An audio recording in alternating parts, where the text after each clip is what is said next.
La historia de la dinastía Rothschild, tercera parte.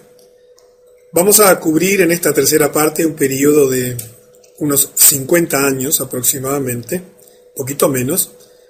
Vamos a cubrir desde 1818, que habíamos dejado en la segunda parte, hasta el año 1861.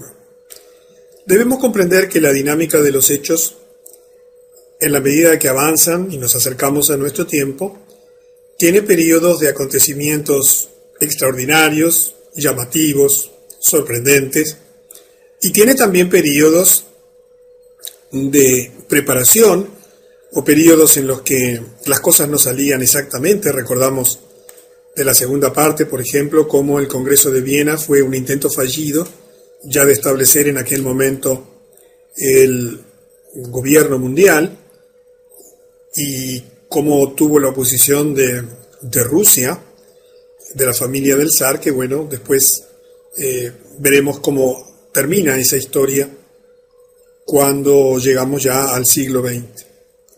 Por lo tanto, hoy vamos a ver uno de esos periodos en el cual hay una serie de hechos importantes, pero no extraordinarios, no llamativos, no de esos que, bueno, como una guerra o cosas por el estilo, que son espectaculares y que llaman la atención.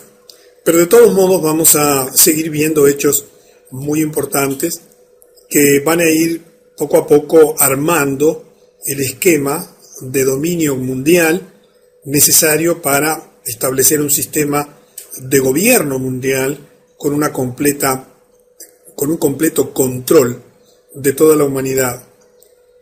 Antes de continuar, quiero hacer algunas precisiones. Este tema es naturalmente polémico.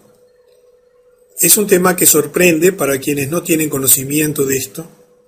Es un tema que puede afectar las creencias de muchas personas, porque en la medida que avancemos, inevitablemente tenemos que tocar instituciones de orden religioso, políticos, civiles, que pueden afectar o lesionar o, digamos, afectar, diríamos que es la palabra correcta, las creencias de quienes estamos aquí. Yo quiero ser bien preciso en cuanto a que esto es una cronología de hechos.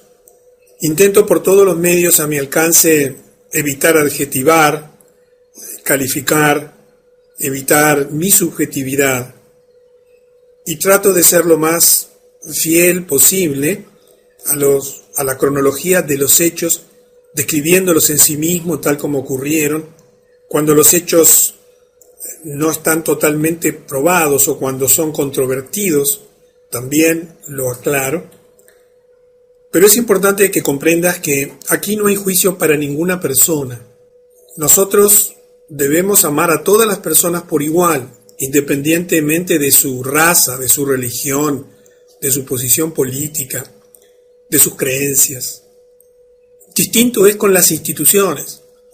Las instituciones albergan dentro de ellas personas buenas y personas malas, pero las instituciones sí tienen un dogma, sí tienen una filosofía, sí tienen estatutos, sí tienen documentos que las rigen, y ellas sí pueden ser objetos de crítica o de rechazo. Digo esto porque la mayor parte de las personas que me escriben, casi en su totalidad, agradecen, están felices de tener esta información. Sé que a algunas les da miedo, preferirían no saber de estas cosas, se sorprenden y no saben qué hacer, pero alguna que otra se siente, como podríamos decir, como herido, como lastimado en sus creencias, porque de pronto está en una de esas instituciones que aparecen y que, más allá de tus creencias y de tus opiniones, lamentablemente son parte de ese proyecto de dominación mundial. Y hago esta aclaración para que comprendas que intento ser lo más objetivo posible y que todo esto tú lo puedes comprobar por ti misma o por ti mismo, siempre y cuando tengas la apertura mental, afectiva, espiritual que se requiere para cuestionar las creencias que nosotros tenemos. Y siempre que hablamos de estas cosas tenemos que ser sumamente respetuosos con las ideas y con las creencias de todos. Dicho esto, entonces, continuemos con el tema central de la conferencia. Habíamos llegado en la segunda parte hasta el 1818. En 1821, Karl Rothschild fue enviado a Nápoles, Italia, y allí terminaría haciendo muchos negocios con el Vaticano y con el Papa Gregorio XVI, quien posteriormente le confiere la Orden de San Jorge. Además, y estos son hechos históricos que tú puedes confirmar, cada vez que el Papa recibía a Kallmann, le daba la mano, en lugar de la habitual costumbre de aquella época de inclinarse para besarle los pies, lo que demuestra el alcance del poder que tenía Karl Rothschild sobre el Vaticano. En 1822, el emperador de Austria nombró a los 5 hermanos Rothschild varones. Nathan Meyer Rothschild optó por no aceptar el título. Y en 1823, los Rothschild se hacen cargo de las operaciones financieras de la Iglesia Católica en todo el mundo. Verás cuando lleguemos al siglo XX, cuando todo esto que había comenzado a gestarse y que afectaba, por ejemplo, a la Iglesia Católica, surge a luz y te vas a sorprender de las cosas que te vas a enterar que tienen que ver, por ejemplo, con los manejos financieros de los Rothschild, que en realidad manejan todas las grandes fortunas de todos los lugares y de todas las familias y de todos los grandes negocios y complejos industriales del mundo. Pero sigamos adelante, porque en 1827 ocurre una presencia importante en la historia, en el desenvolvimiento de la historia mundial, que es la presencia de Sir Walter Scott.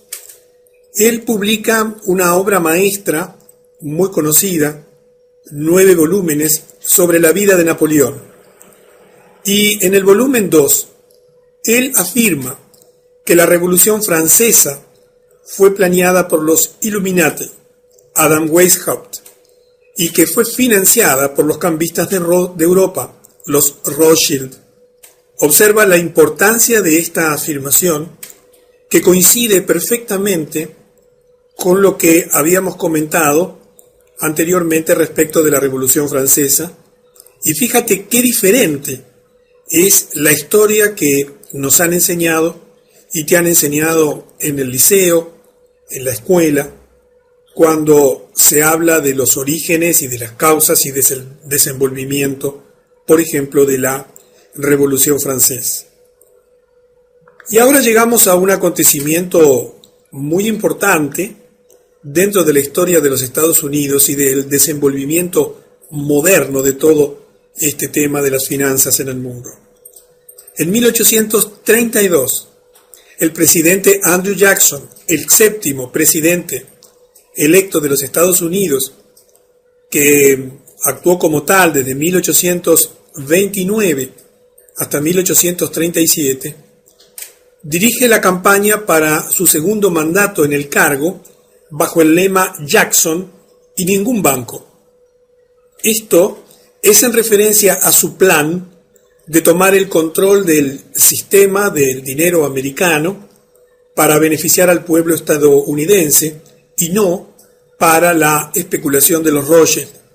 Si tú tienes un billete de $20, la imagen que aparece modernamente allí es justamente la imagen del presidente Jackson, que fue uno de los pocos presidentes a quienes se intentó asesinar y que en todos ellos hay un hilo conductor común, y es el intentar apartarse del manejo financiero que hacían los Rothschild de las finanzas y de la moneda de los Estados Unidos. Es interesante que apenas un año más tarde, en 1833, el presidente Andrew Jackson comienza la eliminación de los depósitos del gobierno, que en ese momento estaban depositados en el segundo banco de los Estados Unidos, que recuerda que era el Banco Central de los Estados Unidos, al cual se le había dado una segunda concesión. La primera había caducado allá en 1811 y que estaba controlado por los Rothschild. Y en su lugar ordena depositar todos los fondos públicos en bancos dirigidos por banqueros demócratas. Obviamente esto generó una respuesta inmediata de los Rothschild. Se dice que los Rothschild entraron en pánico, haciendo lo que mejor sabían hacer, contrayendo la oferta monetaria para causar una depresión financiera. El presidente Jackson, conociéndolos, más tarde declararía: ustedes son una cueva de víboras y ladrones, y tengo la intención de derrotarlos completamente, y por el Dios eterno los voy a expulsar.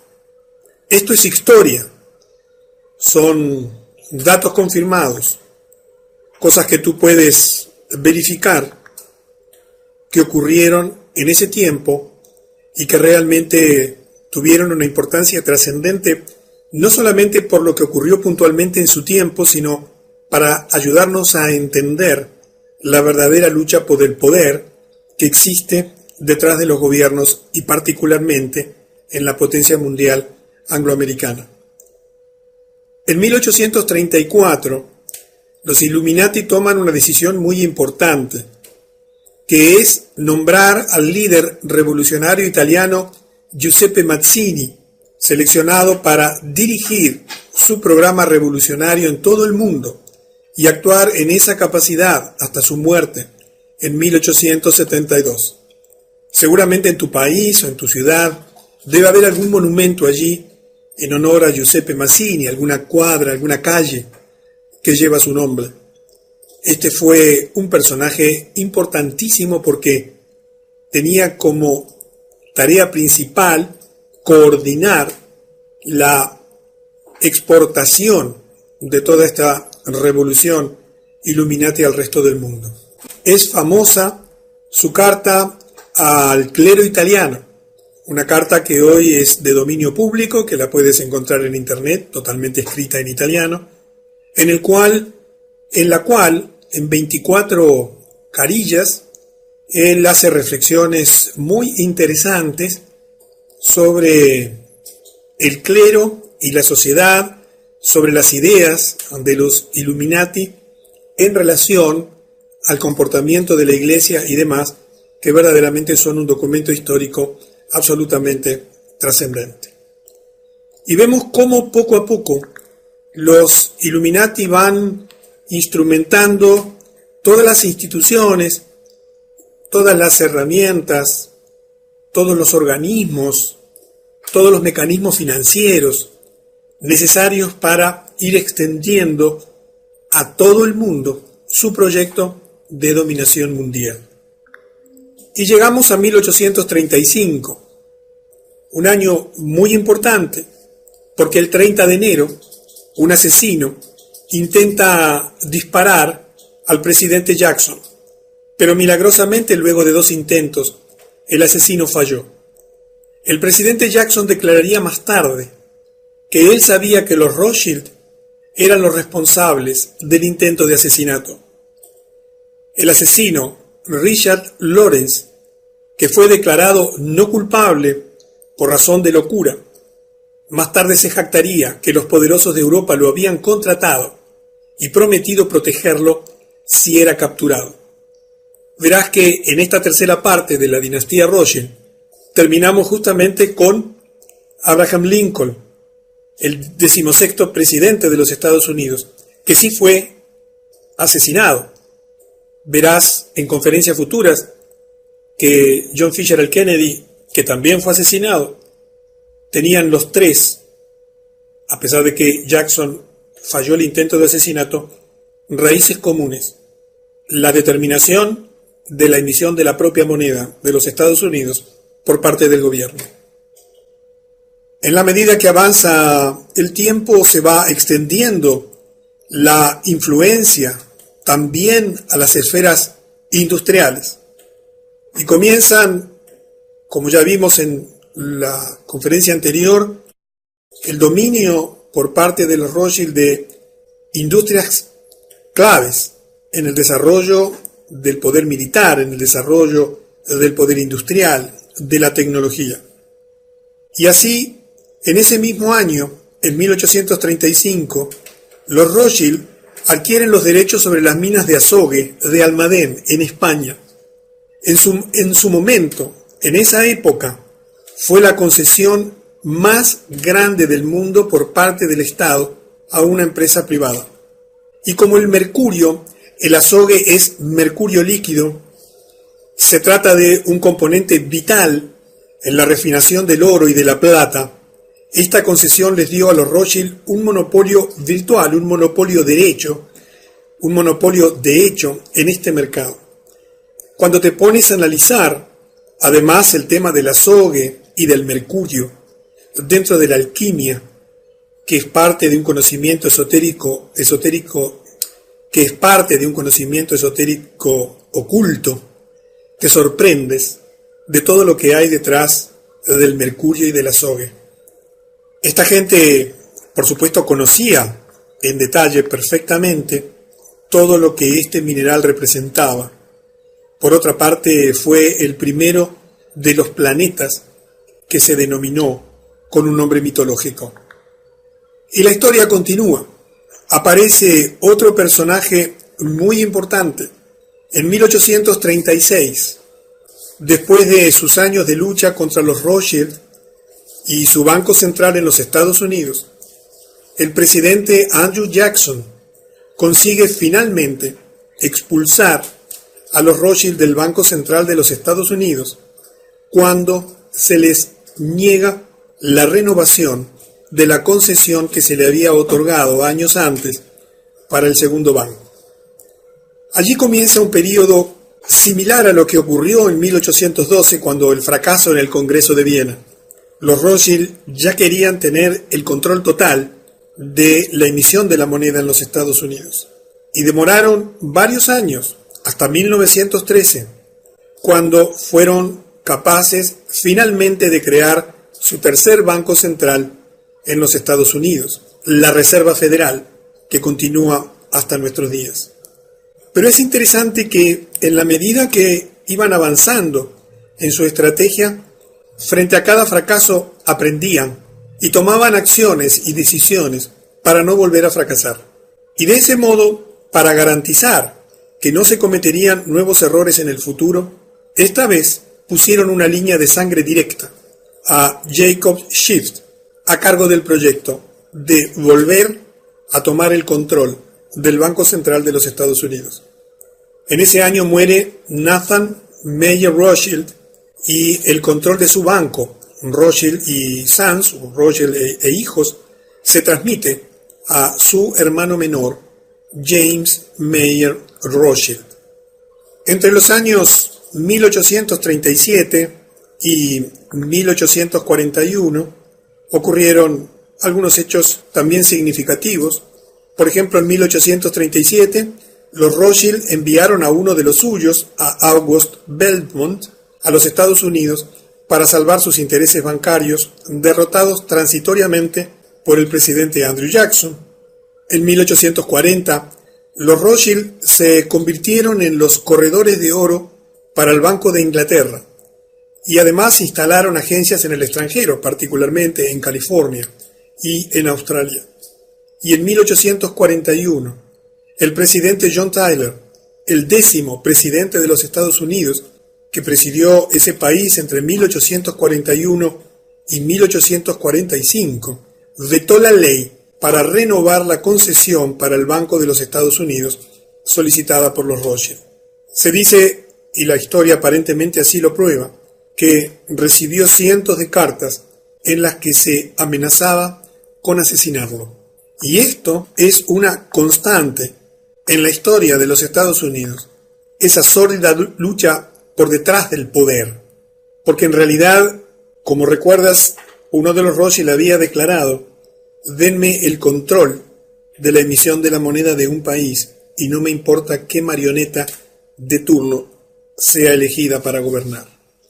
Y el avance en el dominio de la industria y de los conglomerados industriales principales que generan la gran riqueza del mundo continúa. Así, en 1844, Salomon Rothschild compra United Coal Mines, las minas de carbón unidas de Viktovice, y la compañía austrohúngaro Blast Furnace Company, compañía de hornos de alta fundición, que lo llevarían a constituirse en uno de los 10 principales conglomerados industriales. Cuando tengas el panorama completo hasta nuestro tiempo, verás cómo detrás de todo esto hay un plan. Hay un plan que busca el control financiero, que busca el endeudamiento generalizado de todos los países, de todas las sociedades, de todas las familias, de todas las empresas. Pero hay también un plan militar de financiar ejércitos y armamentos. Pero hay también un plan industrial de apoderarse de todos los sectores básicos y principales en la producción de energía, en la producción de tecnología de última generación. Verás también planes comerciales para apropiarse de la riqueza de todo el mundo, dominando las actividades comerciales de mayor influencia. Verás también planes en relación a la salud de la población, a través de los sistemas de salud del mundo entero, coordinados y dominados desde los centros de poder, modernamente a través de las Naciones Unidas y de la Organización Mundial de la Salud. Planes relativos a la alimentación, controlando absolutamente la producción de alimentos en todo el mundo y concentrándolas. Y te vas a sorprender de las cosas que están ocurriendo en este momento. Te digo esto como un resumen para que entiendas que poco a poco se fue elaborando y perfeccionando el plan. En la medida de que avanzaban los años, los planes se iban perfeccionando porque además las tecnologías y los medios de comunicación que disponían por su enorme capacidad de concentración de capital, les permitiría siempre seguir creando y diversificando planes que en definitiva llevarían al control completo de la humanidad. Y aparece otro personaje muy importante en la historia, que es una personalidad muy conocida, Benjamín Disraeli. Él llegaría a convertirse en 1844 en el primer ministro británico.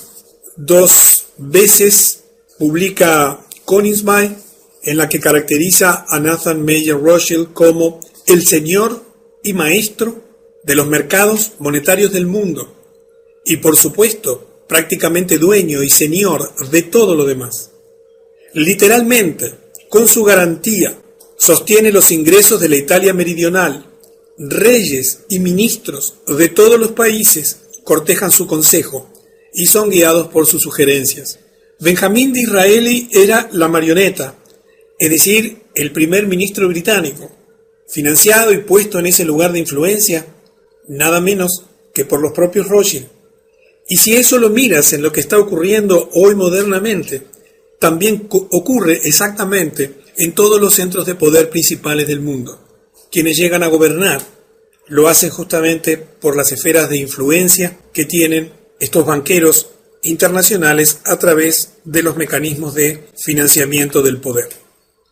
Y llegamos a un año en el cual hay una declaración muy importante, el año 1845, en la cual muere el gran patriota americano Andrew Jackson, el 7º presidente de los Estados Unidos. ¿Recuerdas?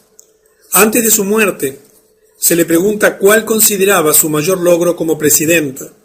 Sin dudar, respondió: yo maté el banco. Y esto era en referencia al hecho de que había marginado al segundo banco de los Estados Unidos en 1836.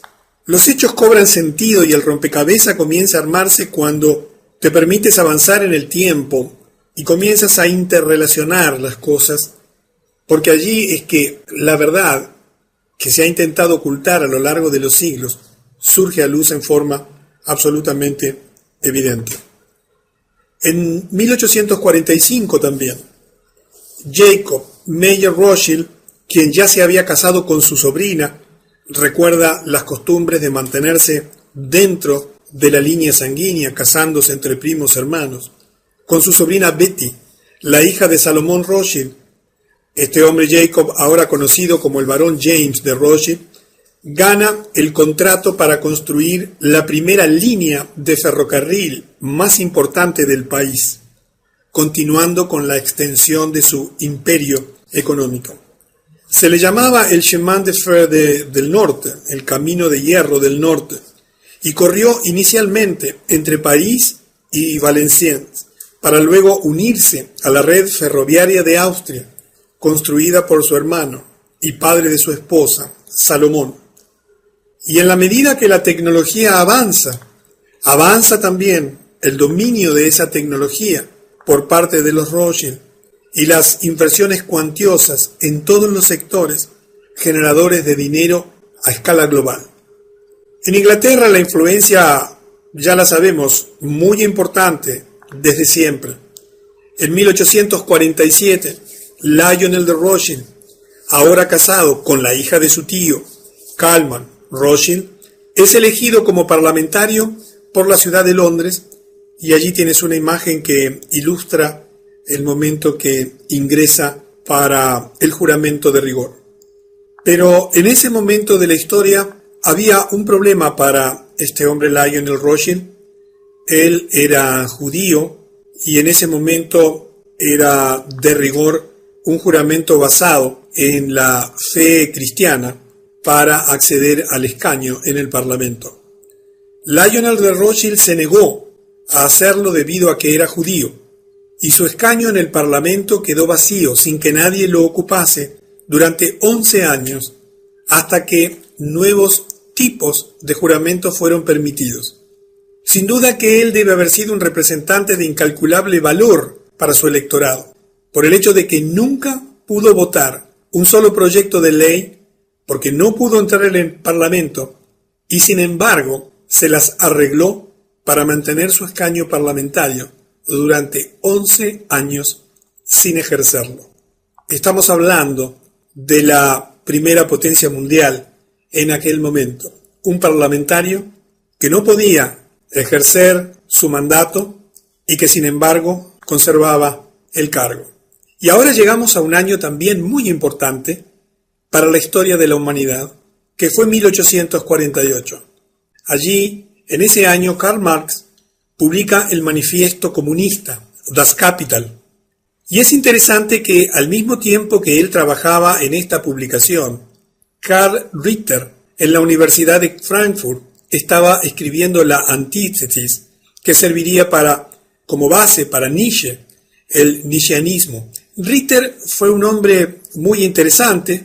Él dejó una obra extraordinaria, su nombre era Karl, y él teorizó muchísimo sobre la relación entre los estados y la naturaleza, entre la física, el lugar físico donde vivían los países y los pueblos, y desarrolló una teoría muy revolucionaria que sirvió de base y que fueron adoptadas después por estrategas nazis como Karl Haushofer, que era un geoestratega del nazismo, porque él, entre otras cosas, había justificado la teoría denominada del espacio vital y decía que aun a costa de la eliminación de otra nación o pueblo, eso era legal y justo, interpretando que la conquista de ese pueblo, de esa nación, era una necesidad biológica para el crecimiento del Estado, y que cuando esa necesidad aparecía,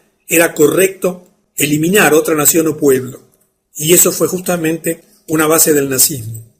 Nietzsche también tuvo una influencia muy importante, porque estas escuelas combinadas, y particularmente la de Nietzsche, se desarrolló más tarde en el fascismo y luego en el nazismo, y se utilizó para fomentar, como después veremos, las dos primeras guerras mundiales. Lo interesante es quiénes estaban detrás de la financiación de estos pensadores de ese tiempo, entre comillas. Tanto Marx como Ritter, como Nietzsche, fueron financiados bajo la instrucción de Rothschild.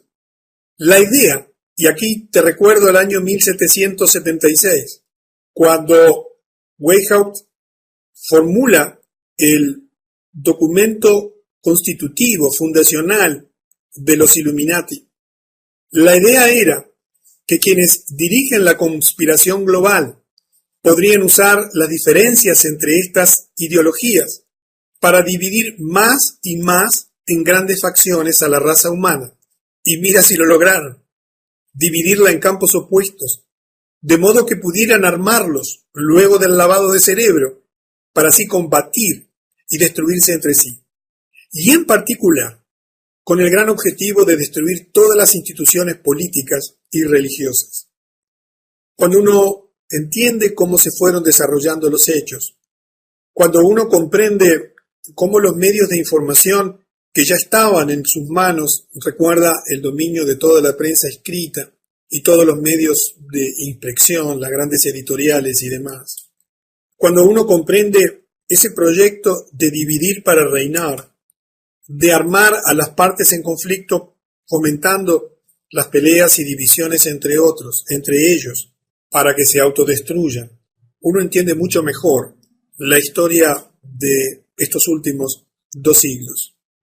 Y vamos a presenciar una declaración interesante de una señora que era la madre de los Rothschild. En 1848, en primer lugar, muere Eva Janot, la esposa de Amschel, y en 1849 muere Gutel Schnapper, la esposa de Meyer Rothschild. Se dice que antes de su muerte, con indiferencia, habría declarado, y decimos habría porque esta no es una cosa que podamos confirmar históricamente en base a documentos.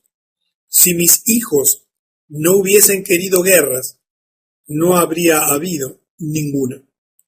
Es de las tantas cosas que no se pueden probar, pero que perfectamente encajan en el rompecabezas general.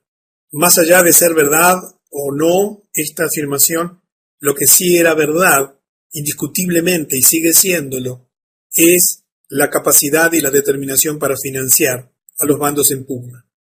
Y el imperio económico ya era abrumador. Recuerda que a fines del siglo XIX, o sea, a fines de los 1800, ya los Rothschild dominaban o tenían en su poder, a través de los conglomerados industriales y comerciales y financieros y militares, más del 50% de la riqueza mundial. Y comienza una costumbre que se extendió hasta nuestro tiempo, la construcción de grandes mansiones, denominadas casas solariegas, pequeños castillos. En esa década de 1850 comenzó esas construcciones como demostración de poder, y fue en la zona de Ventmore, por ejemplo, en Inglaterra, en la zona de las Ferrières, en Francia. Aquí tenemos un ejemplo de un pequeño castillo, el Waddesdon Manor, propiedad de uno de los Rothschild, que hoy fue donado por parte de los Rothschild al gobierno inglés en el sur de Inglaterra, pero que es administrado por la familia Rothschild. Estas construcciones de casas solariegas se extenderían en todo el mundo, todas ellas llenas de obras de arte de incalculable valor. Se dice que James Rothschild en Francia, poseía una fortuna de 600 millones de francos, que en ese momento era unos 150 millones de francos, mayor que todos los otros banqueros de Francia juntos.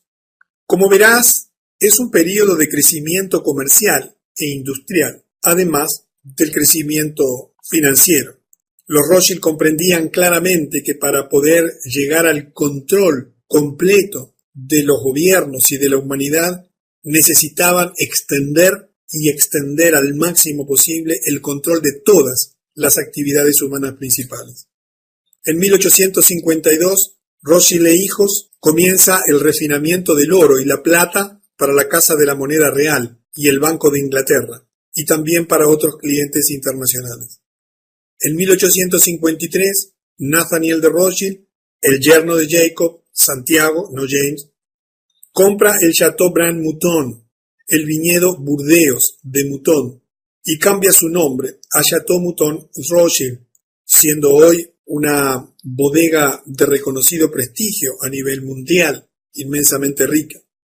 En 1854 y 55 mueren varios integrantes de la familia Rothschild y recuerda que quienes heredaban eran los hijos menores, varones, de la familia que quedaban a cargo de la responsabilidad de los negocios heredados. Y recuerda también que las mujeres eran muy importantes porque la herencia judía se transmite a través de la mujer. Y llegamos a el 1858, donde Lionel de Rothschild, recuerdas que había quedado imposibilitado de acceder al escaño en el Parlamento inglés por negarse correctamente, de acuerdo a su fe religiosa, a hacer un juramento sobre una fe de otra religión.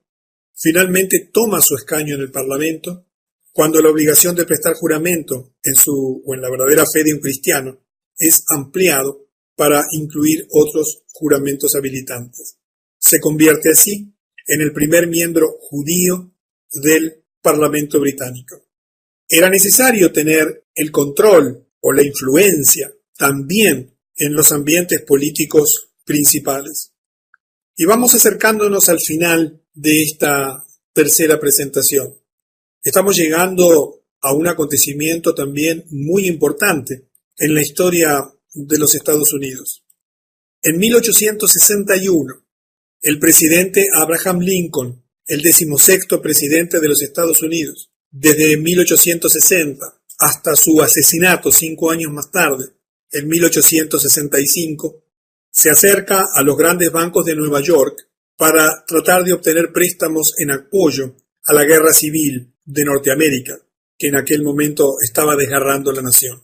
En tanto que estos bancos, estos grandes bancos, estaban bajo la fuerte influencia de los Rothschild, le ofrecen un trato que sabían que él no podía aceptar, un interés del 24 al 36% sobre todo el dinero depositado. Lincoln se enoja por el alto nivel de interés, por lo que imprime su propio dinero. Allí tienes 2 ejemplos de las notas de deuda de dinero que se habían impreso en aquel momento. E informa al público que se trata de ahora en más de una moneda de curso legal, aplicable también para el pago de deudas públicas como privadas. Y comienza entonces una puja por el control financiero de la nación. Y aparece otro presidente que se opone tenazmente al poder que los Rothschild pretendían ejercer. Y todos sabemos cómo terminó. En 1865, asesinado. Pero de eso nos vamos a enterar en detalles en la cuarta parte de la historia de la dinastía Rothschild, cuando ahí sí vamos a entrar en acontecimientos ya trascendentes, porque nos estamos acercando al final del siglo XIX y el comienzo del siglo XX tiene acontecimientos extraordinarios, la fundación de la Reserva Federal, la Primera Guerra Mundial y otras cosas cuyo conocimiento te van a sorprender. Así que nos veremos en la cuarta parte de la dinastía Rothschild.